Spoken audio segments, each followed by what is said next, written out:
Sci-Fi movie nerds, and welcome to another episode of the Sci-Fi Movie Guy.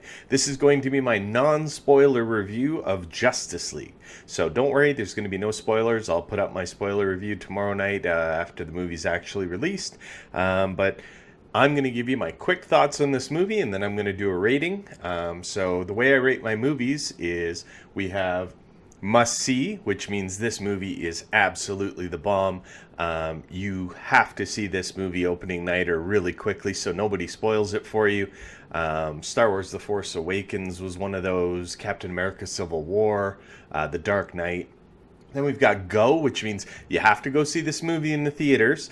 It's still very theater worthy, but you know what? You don't have to see it opening weekend if it's cram-packed and you want to wait till the week after or whatever. And then we've got Wait for Video. Wait for Video means I don't think you need to spend your hard-earned money on going to the theater to see it. And then we've got No, which means this movie's not even worth a Sunday afternoon if you can get it free on television. So, this movie is definitely a go. This movie is everything that I wanted out of a Justice League movie, and then a little bit more. Now, put away your thoughts about Batman v Superman if you didn't like it, and Suicide Squad, and take this movie as a new movie. It's a Justice League movie, and just go see this movie, hoping to have a great time, and I guarantee you will. This movie is just over 2 hours. It's 2 hours and 1 minute. So they made this movie probably, again, I don't know why Warner Brothers and DC can't get this right, but it was probably a 2.5 hour movie, and they cut it down to 2 hours.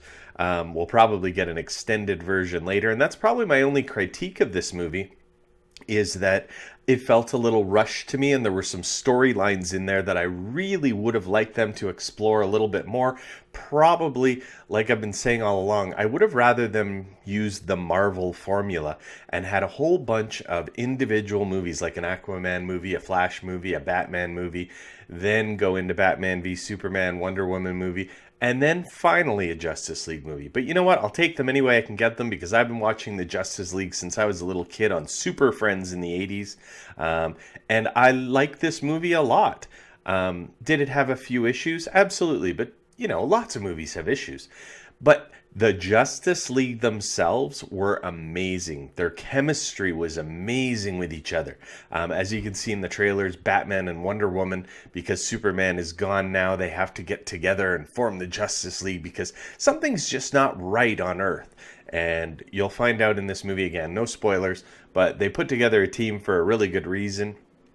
The villain in this movie, Steppenwolf, he was okay. I mean, he's a villain, but this movie is not about the villain. It's very much similar to the way that the Marvel villains have been up to this point. It's all about the Avengers in those movies. Well, it's all about the Justice League in this movie, and the Justice League is great. Ezra Miller playing the Flash, by far the funniest character in this movie. I absolutely love the jokes that were coming. Batman, again, Ben Affleck is probably the best Batman we've ever had, and he proves it again in this movie.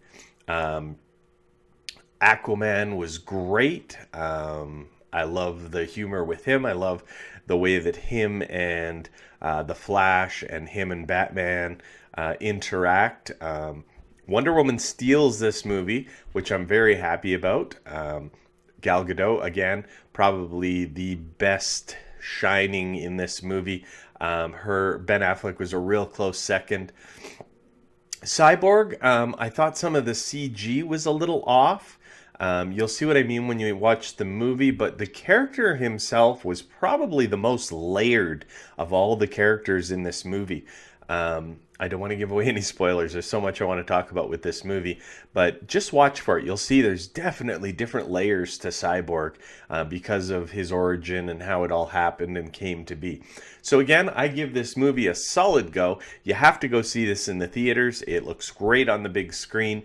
The chemistry between the Justice League characters is fantastic. And don't forget to stay, because there is a post-credit scene that is quite cool. Not going to give away any more than that. Go see this movie. It is a great movie. Thank you everybody for watching. If you want, you can email me, movieguySci-fi@gmail.com, or you can follow me on Twitter and Facebook @movieguySci-fi. And remember everybody, nerds rule the world.